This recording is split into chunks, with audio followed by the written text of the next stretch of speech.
الرحمن الرحیم۔ ماہ رمضان کے آخری عشرے میں ایک چھوٹا سا عمل ہے کہ جس کا اجر 2 حج اور 2 عمرے کے برابر ہے۔ وہ کیا ہے؟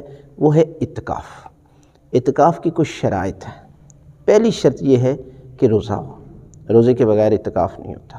دوسری شرط یہ ہے کہ وہ مسجد میں ہو۔ یہ بہت زیادہ سوال کیا جاتا ہے مستورات کی طرف سے، عورتوں کی طرف سے، کہ ہم گھر میں بیٹھ سکتی ہیں۔ دیکھیں، جب اللہ نے آپ پر کچھ چیزیں واجب نہیں کرا دی تو آپ کیوں یہ اصرار کرتی ہیں؟ مثلا دیکھیں، عورتوں پر نماز جنازہ نہیں ہے، عورتوں پر جو ہے وہ جمعہ واجب نہیں ہے، عورتوں پر معاش واجب نہیں ہے۔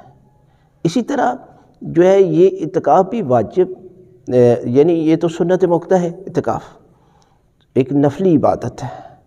تو جب نفلی عبادت ہے تو اللہ کی ذات نے آپ کو ویسے، جیسے دیکھیں عورتوں پر پورا مہینہ وہ روزے نہیں رکھ سکتی، اور کچھ ایام میں جب ان کو حیض آتا ہے نماز معاف ہے اور جو ہے وہ روزہ رکھنا پڑتا ہے۔ اب مردوں کے لیے تو معاف ہی نہیں ہے، وہاں مرد تو اعتراض نہیں کرتے۔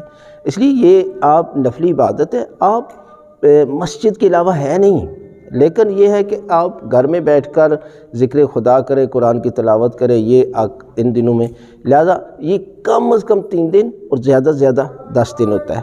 لیکن یہ خود ایک سنت مؤکدہ ہے، سنت ہے، لیکن جب تیسرا دن ہوتا ہے تو یہ واجب ہو جاتا ہے۔ لہذا کم از کم 3 دن رکھیں، زیادہ سے زیادہ 10 دن، لہذا یہ عمل انجام دیں آخری عشرے میں، تو خداوند عالم آپ کو 2 حج اور 2 عمرے کے برابر اجر و ثواب دے گا۔